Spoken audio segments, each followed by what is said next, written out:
Kelinchagim bilan birinchi marta o'choqda birgalikda taom tayyorladik. Orqa kadrda cho'milayotgan kishi videoyimizga tasodifiy tushib qolibdilar. Taomimizni qizigan yog'da kartoshkani qizartirib qovurib olishdan boshladik. Qizimizni qo'llari shirin, pazanda ekanlar. Lekin o'choqda hali bir marotaba ham taom tayyorlab ko'rmagan ekanlar. Bahonada eng yoqtirgan taomlarni ham bilib oldim. Jigarni yaxshi ko'rar ekanlar. Qizargan kartoshkani yog'dan ko'tarib, jigarni solamiz, paprika, tuz sepib qovuramiz. Jigar yumshoqqina mazali bo'lib pishishi uchun piyozni ayamasdan soling. To'liq retseptni esa video tagida yozib qoldiraman. O'choqda taom bahonasida bolalarim ham maza qilib o'ynashdi. Yozning jazirama issiq kunida Mojito Fresh Achakova tanaga rohat beradi. Orqadagi amaki ham issiqqa chidamasdan suvga kalla tashladilar. Bu orada taomimiz ham tayyor bo'ldi. Yangi kelin paytlarim esimga tushdi. O'choqda taom tayyorlasam, tayyor bo'lganda qayninoyjonimga so'z bering deb iltimos qilardim. Shu usulda tayyorlasangiz jigarlari yumshoqqina bo'lib chiqadi. Retsept tayyor. Yoqqan bo'lsa xotirangizni duo qilishni unutmang.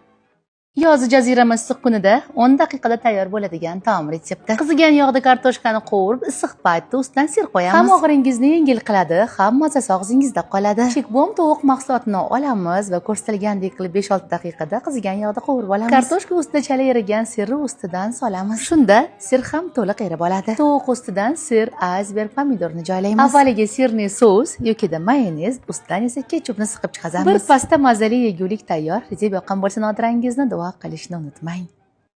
Bu oddiy xamir emas, tvorogli smetanali pirog. Retseptni yo'qotib qo'ymaslik uchun videoga like bosib, saqlab olishni unutmang. Osongina, hammada bitta o'xshab chiqadigan retsept ekan. Idishga tvorog, shakar, tuxum, eritilgan sariyog'ni solamiz va blender yordamida bitta massa hosil qilib olamiz. Oliy navli turon uni hamda razriqlitilni elakdan o'tkazib, ko'rsatilgandek qilib lopata yordamida xamir qorib olamiz. Uyda bor formaga, qolipga solamiz va tekislab olamiz. Bir chetga surib smetanali massasini tayyorlaymiz. Smetana, kukuruzli kraxmal, tuxum hamda shakarni solib yaxshilab aralashtiramiz. Tekislangan xamir ustidan smetanali massani quyamiz va qizib turgan duxovkaga pishirish uchun yuboramiz. Pishgan payti balandroq, sovuganda esa biroz pasayadi. Albatta sovigandan keyin kesing. Mevalar yordamida xohishga ko'ra bezab olamiz. Hammaga birdek yoquvchi, ko'ngilga tegmaydigan pirog tayyor. Retsept yoqqan bo'lsa xotirangizni duo qilishni unutmang.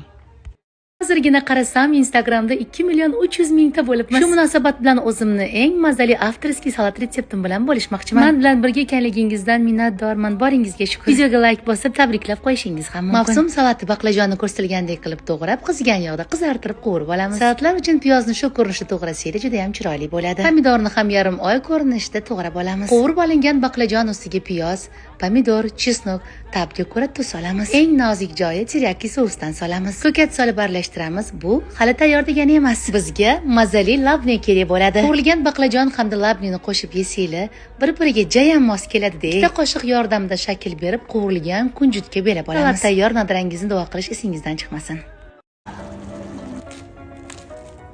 Bugun bir lahzaga yoshlikka qaytdim. Vodiyda Qozon Shakarov. Sizda qanday nomlanadi? Ishni yopgan non bo'ladimi, buxanka bo'ladimi? Biroz qotirib olishdan boshlaymiz. O'tmel pechimni biroz oldin qizdirib qo'ygandim. Tezdagina quritib oldim. Bu orada qozonga yog' qo'yib, avvalo mada to'g'ralgan piyozni solib qovuramiz. Ketidan po'sti yupqagina o'zimizning местный bolgarskini to'g'rab solib qovurishda davom etamiz. Pomidorlarni ham yarim oy somon qilib ko'rsatilgandek qilib to'g'rab ustidan solamiz. Chesnok solib qovurishda davom etamiz. Tabga ko'ra tuz va ko'katlarni solib 1-2 aylantiramiz, tayyor bo'ladi. Ko'rgan bo'lsangiz, oshxonadagi barcha texnikalarim Goodwill brendidan. Osongina mazali to'yimli taom tayyor. Retsept yoqqan bo'lsa xotirangizni duo qilib, yurakchani bosib qo'yishni unutmang.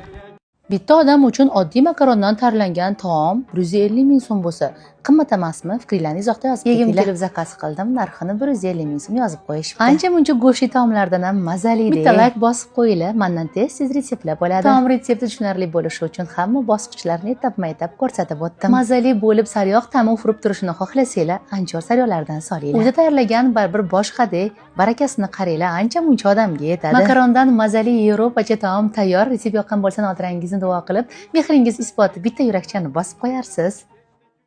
Bu retseptni bejizga joylamadim. Videoga like bosib, retseptni saqlab olishni unutmang. Bu qandaydir to'qilgan hikoya emas, bugun ertalab bo'lgan voqea. Bir obunachimni 3 ta farzandlari bilan turmush o'rtoqlari yolg'iz qoldirib, boshqa ayol bilan ketib qolibdilar. 3 farzandlarini boqish uchun shirinlik pishirib sotsammikin degan reja qilibdilar. Bu borada sizning yetarlicha tajribangiz bor. Nodir opa, menga qanday maslahat bera olasiz dedilar. Qo'ldan kelgancha maslahatlarimni ham berdim va bu telefonda hal bo'ladigan ish emasligini ham aytdim. Bu ayol bilan gaplashib bo'ldim-u, o'rnimdan turib, shu retseptni olish qilishga kirishib ketdim. Ayni olcha mavsumida ushbu retsept bilan nimadir pishirib sotsalar ham harna bo'lardi degan xayol o'tdi. Retseptlarimdan biri olchali pirog retsepti bilan bo'lishaman. Nafaqat o'zingizga, balki klientingizga ham aynan shu retseptni tayyorlab bersangiz, qayta zakaz qilishi aniq. Video biroz cho'zilib ketgan bo'lsa-da, retseptni to'liq ko'rsatishga harakat qildim. Olcha mavsumida bilasiz, olchani muzlatib olib qo'ysanglar ham qish bo'yi shu pirogdan tayyorlab yeyishinglar mumkin bo'ladi. Pirogni issiq paytda kesib o'tirmaysiz, faqatgina sovigandan keyin kesishingizni tavsiya qilaman. Retsept tayyor. Retsept yoqqan bo'lsa, Nodirangizni duo qilib, mehringiz isboti yurakchani bosib qo'yishni unutmang. Hammaga rahmat.